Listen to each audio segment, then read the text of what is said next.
Saudara Komisi Pemberantasan Korupsi KPK telah menetapkan Gubernur Papua nonaktif Lukas NMB sebagai tersangka tindak pidana pencucian uang. KPK menyebut hasil pencucian uang yang dilakukan NMB mencapai 81,6 miliar rupiah. KPK telah menyita barang bukti pencucian uang Lukas NMB yang mencapai lebih dari 81 miliar rupiah.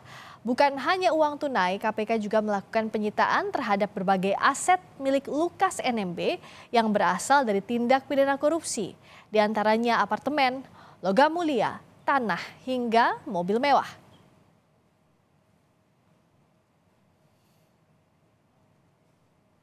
Uang tunai, yang pertama uang tunai senilai 81 miliar 628.693.000 rupiah. Yang kedua, uang senilai 5.100 dolar Amerika. Yang ketiga, uang senilai 26.300 dolar Singapura. Yang keempat, 1 unit apartemen di Jakarta senilai 2 miliar. Yang kelima, sebidang tanah dengan luas 1.525 meter persegi, beserta bangunan di atasnya terdiri dari Hotel Grand Royal Angkasa, bangunan dapur, dan bangunan lain yang terletak di Jayapura senilai 40 miliar.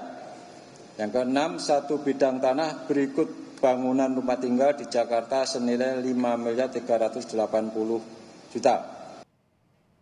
Lukas NMB diduga melakukan tindak pidana pencucian uang sebesar 81 miliar rupiah lebih.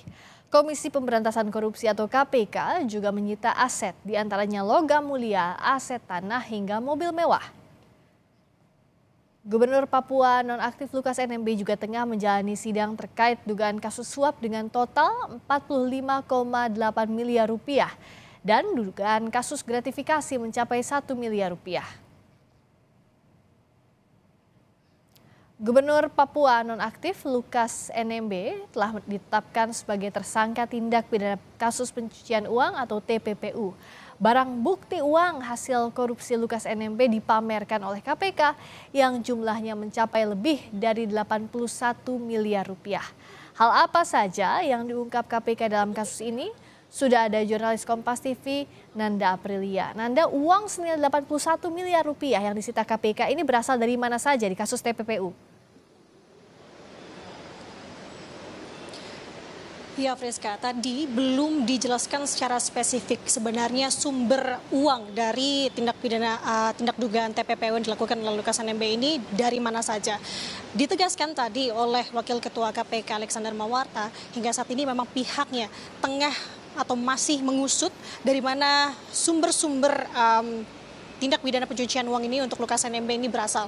Karena informasinya hingga saat ini pihak KPK pun juga tengah bekerja sama dengan otoritas terkait di Singapura karena ada dugaan bahwa tindak pidana pencucian uang ini mengalir sampai dengan keluar negeri, salah satu negara adalah Singapura. Tadi juga dijelaskan di preskon KPK yang diselenggarakan pada sore hari tadi, di mana barang bukti tersebut pun dipaparkan ada uang senilai 81,6 miliar rupiah yang diperlihatkan oleh pihak KPK yang sudah berhasil diperoleh begitu, yang berhasil disita. Kemudian juga tadi dijelaskan juga beberapa foto-foto yang merupakan alat bukti lainnya, karena informasinya untuk alat bukti sendiri Friska dan juga saudara ada sebanyak 27 barang bukti maksud kami yang sudah berhasil disita oleh KPK dalam hal ini. Jadi kalau ditanya apakah sumber dari mana saja, ini tentu masih terus diselidiki oleh pihak KPK. Salah satunya tadi yang saya sebutkan bahwa KPK saat ini juga tengah bekerja sama dengan otoritas yang berada di Singapura untuk mengusut kasus ini, karena informasinya di sana ini ada aliran dana, yakni dugaan ada rumah TPPU yang dimana ini juga menyangkut dari Lukas NMB sendiri, Friska. Nanda Aprilia langsung dari gedung KPK Jakarta. Masih ditelusuri dari mana saja uang 81 miliar rupiah lebih di kasus tindak pidana pencucian uang Lukas NMB. Terima kasih Nanda.